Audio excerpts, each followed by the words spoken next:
The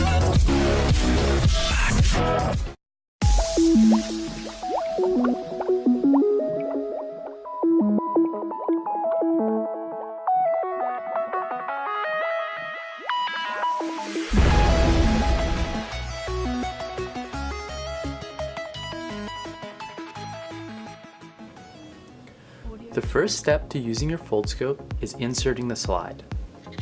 Foldscope accepts standard slides of 1 inch by 3 inches and about 1 millimeter thick.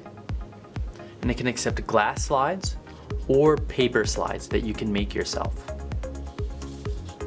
In order to insert, we begin by pushing it through this hole at the bottom of the Foldscope. I like to begin at an angle and flatten out as I push in. As you're pushing in, make sure that the edge of the slide as well as the cover slip don't get caught on any of the pieces of paper or the plastic pieces of the lenses that may be protruding in this area.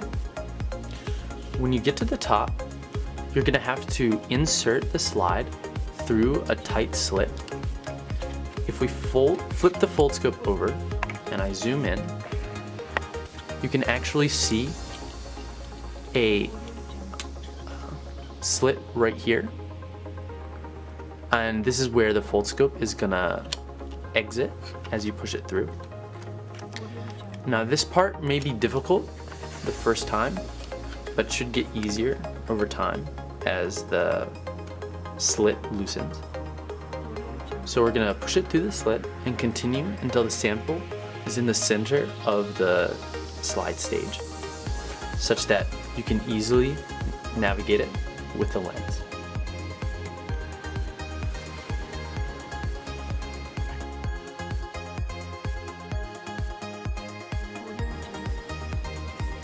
Once you have your slide inserted, then you can learn how to pan or move around the sample. So you pan by placing your thumbs on these two trapezoids, here and here, and moving them together in unison to move it up and down and left and right. Make sure that you don't twist the slide stage. It's best if you keep it flat or horizontal and move your thumbs together. And that's panning.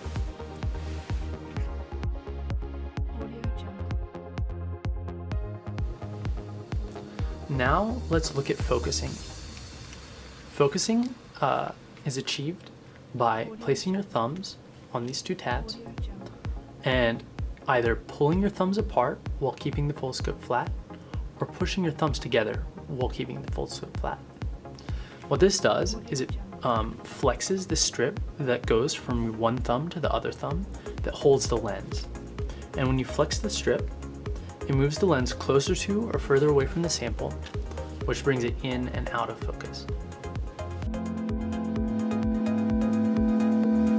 You know, the world is struggling with big problems. We have challenges with biodiversity, climate change, health, hygiene, all these big problems, when you start looking at the root of it, actually have microscopic origins. Microscopic things build everything. Foldscope ecosystems are not just based on large species. So when I walk in the forest, I'm not just looking at the big trees, but I'm also looking at the fungus and the insects crawling around. There are insects with wings and fully functional machinery that are even smaller than a dot that you write on a piece of paper. One time I was waiting for my train actually to come, and this very, very, very tiny bug landed on the rim of my coffee mug. I trapped it in one of my slides, and I was absolutely shocked when this insect actually started laying eggs right inside the slide.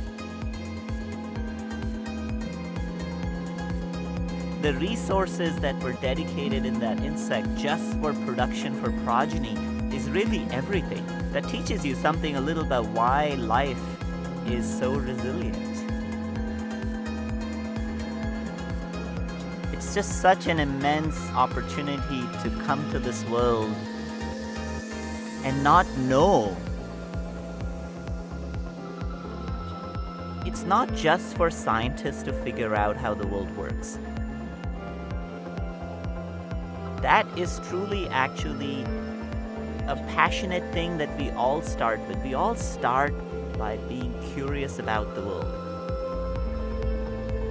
We are born with this, and we really need to culture this, because fundamentally, curiosity needs to be nurtured and kept alive forever.